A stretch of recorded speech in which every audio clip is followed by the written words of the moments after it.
2024 लोकसभा चुनाव से पहले पश्चिम बंगाल का सर्वे आया है और ममता बनर्जी की पार्टी बड़ा जबरदस्त प्रदर्शन करते हुए दिख रही है, जबकि बीजेपी के सपनों पर ममता बनर्जी की पार्टी टीएमसी पानी फेरते हुए दिख रही है। अब आप देखेंगे कि किस तरह से ममता बनर्जी भी इंडिया गठबंधन का हिस्सा बन चुकी हैं और कांग्रेस और टीएमसी मिलकर के भारतीय जनता पार्टी को बंगाल में झटका देने वाली है, क्योंकि सीएनएक्स का सर्वे आया है और इस सर्वे ने भारतीय जनता पार्टी के लिए मुसीबत बढ़ा दी है।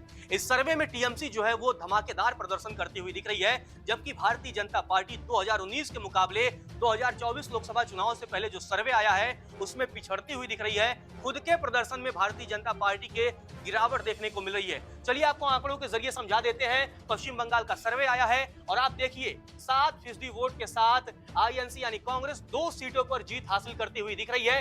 48% वोट के साथ टीएमसी ममता बनर्जी की पार्टी 30 सीटों पर जीत हासिल करती हुई दिख रही है। यानी ये 30 और 32 सीटें इंडिया गठबंधन के खाते में जाती हुई दिख रही हैं और निश्चित तौर पर यह बीजेपी और एनडीए गठबंधन के लिए बड़ा झटका है। किस तरह से भारतीय जनता पार्टी महज 10 सीटों पर सिमटती हुई दिख रही है, जबकि 2019 के लोकसभा चुनाव में भारतीय जनता पार्टी को कुल 18 सीटों पर जीत मिली थी। अब बीजेपी को उम्मीद थी कि इस बार जब चुनाव होंगे तो बीजेपी अपने पुराने प्रदर्शन को न सिर्फ दोहराएगी बल्कि उसमें भी अपनी सीटों की संख्या बढ़ाएगी। लेकिन अब जो सर्वे आया है उसने देखिए साफ कर दिया है कि भारतीय जनता पार्टी की सीटों की संख्या वो पश्चिम बंगाल में कम होती हुई दिख रही है। 38% वोट हालांकि भारतीय जनता पार्टी के खाते में जाते हुए दिख रहे हैं, लेकिन जो सीटों की संख्या है उसमें आप कमी देख सकते हैं। वह लेफ्ट पार्टियों का खाता खुलना मुश्किल है, अन्य पार्टियों का खाता खुलना मुश्किल है। पश्चिम बंगाल में कुल 42 लोकसभा की सीटें हैं और 32 सीटें इंडिया गठबंधन के खाते में जाती हुई दिख रही हैं और यह निश्चित तौर पर ममता बनर्जी और कांग्रेस के साझा प्रयासों का शायद ये नतीजा होगा कि इस बार बंगाल में बीजेपी को घाटा होगा और पिछले 2019 के मुकाबले इस बार 8 सीटों का भारतीय जनता पार्टी को घाटा होता हुआ दिख रहा है। चलिए 2019 लोकसभा चुनाव के नतीजे आपको बता देते हैं। उस वक्त देखिए भारतीय जनता पार्टी ने शानदार प्रदर्शन किया था। 18 सीटों पर 42 में से बीजेपी ने जीत हासिल की थी। वोट शेयर भी उसका 40.7% था। 18 सीटों पर बीजेपी को जीत मिली, लेकिन अब ये आंकड़ा घट करके और 10 सीटों तक सिमटता हुआ दिख रहा है। आप बात कर लेते हैं टीएमसी की।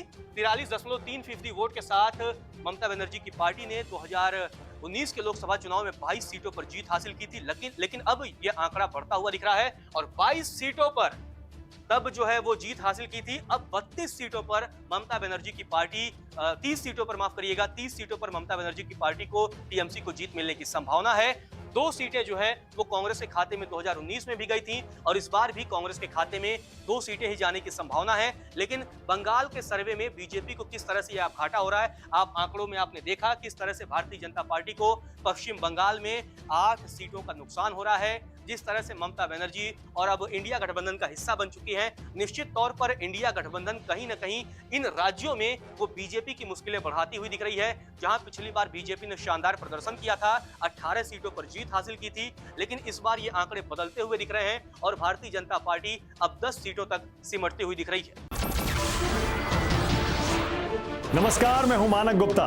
अगर आपको हमारा ये वीडियो पसंद आया हो तो इसे लाइक और शेयर जरूर करें और हाँ, हमें सब्सक्राइब और फॉलो करना ना भूलें ताकि आप देश और दुनिया की कोई खबर मिस ना करें।